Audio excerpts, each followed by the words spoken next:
Di negeri yang terlalu sibuk berpura-pura, Deddy Mulyadi adalah bencana bagi kemunafikan.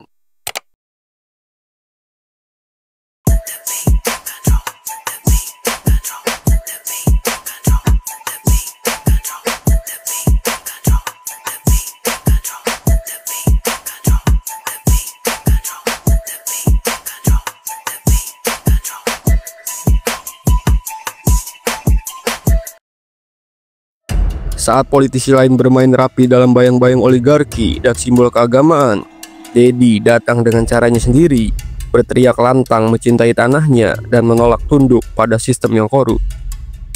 Ini bukan kisah tentang pejabat biasa, ini tentang seorang pemberontak bersorban yang ingin merebut kembali Jawa Barat dari tangan elit yang terlalu lama berselingkuh dengan kekuasaan. Pokoknya gini loh, kalau ini terjadi bencana, Bapak dipidana loh, Pak. Deddy Mulyadi lahir pada 11 April 1971 di Subang, dari keluarga sederhana yang jauh dari hiruk-pikuk elit politik. Ia bukan anak jenderal, bukan keturunan raja, bukan pula hasil gemblengan kampus luar negeri. Ia tumbuh dari suara rakyat, ia naik bukan karena uang, tapi karena keberanian. Berawal dari aktivis, lalu anggota DPRD, hingga akhirnya menjabat Bupati Purwakarta selama 2 periode. Namun Deddy Mulyadi tidak mengikuti pakem birokrasi konvensional. Ia membangun Purwakarta dengan jiwa, bukan sekedar dengan beton. Di tangannya kota itu berubah, patung Semar berdiri di alun-alun, jalan-jalan dihiasi kutipan Sunda, sekolah-sekolah diajarkan budaya lokal, rakyat tidak hanya diajak taat, tapi diajak berpikir. Di negeri yang cepat menyematkan label sesat, Deddy Mulyadi dilempar ke dalam kebencian. Patung Semar, Arjuna, dan simbol budaya Sunda ia dirikan sebagai warisan sejarah, tapi justru dianggap sebagai berhala modern. MUI mengeluarkan pernyataan, ormas turun ke jalan, bahkan FPI mengepung kantor pemerintahan. Namun Deddy Mulyadi membalas dengan satu kalimat yang menusuk. Kalau patung Semar dianggap musyrik, maka lambang Garuda seharusnya dibongkar juga, karena Semar lahir sebelum Republik ini ada. Ini bukan sekedar pernyataan, ini perang terbuka terhadap konservatisme sempit yang mematikan nalar.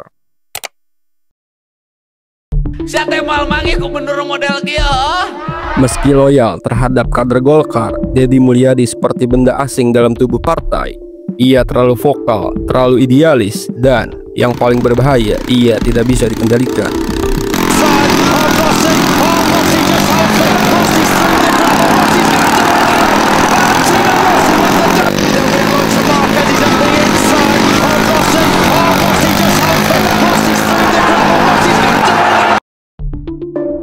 Saat ia mencoba naik ke posisi strategis, dia disingkirkan secara halus, dipinggirkan dari struktur, dicoret dari narasi, dijauhkan dari sorotan.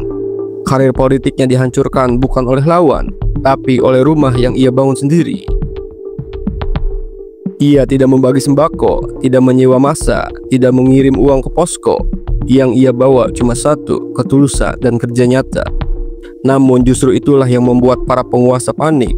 Deddy Mulyadi adalah ancaman terhadap tatanan politik transaksional. Ia menunjukkan bahwa politik bisa bersih, dan itu adalah dosa besar di Republik ini. Di media sosial, videonya viral, menyapa nenek-nenek di gubuk, memeluk orang gila, membersihkan makam keramat, mendongeng untuk anak-anak desa. Namun di media besar, Deddy hampir tak didengar.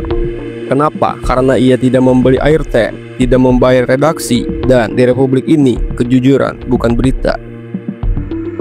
Walau diserang dari segala arah, Deddy Mulyadi tetap melangkah, dan hasilnya tak bisa dipungkiri. IPM Purwakarta meningkat signifikan, pariwisata budaya bangkit, anak muda mencintai warisan Sunda, birokrasi bersih dari budaya pungli. Ia membuktikan bahwa pembangunan tidak harus mengorbankan nilai, dan bahwa cinta terhadap tanah air bukan jargon, tapi adalah tindakan.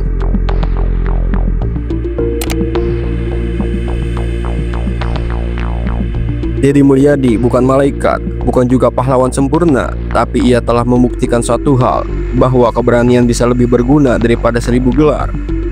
Ketika pejabat lain sibuk menjaga citra, ia memilih bicara apa adanya. Ketika yang lain sibuk mencium tangan kekuasaan, ia malah berdiri melawan sistemnya. Hari ini ia menjabat, tapi lebih dari itu, ia menjadi simbol bahwa perubahan bukan mimpi. Dan ini bukan hanya tentang satu orang, ini tentang rakyat yang mulai muak dan memilih bangun. Ini tentang generasi yang tidak lagi mau diasupi janji kosong. Ini tentang publik yang mulai melihat bahwa pejabat bukan dewa. Mereka bisa dilawan, digantikan, bahkan diadili. Deddy Mulyadi hanya pembuka jalan, tapi jalan ini sudah terbuka dan tidak akan bisa ditutup lagi. Karena setelah satu orang berani melawan sistem, takkan ada sistem yang bisa tidur nyenyak selamanya. Like, komen, dan subscribe channel ini untuk kehidupan yang lebih waras selanjutnya.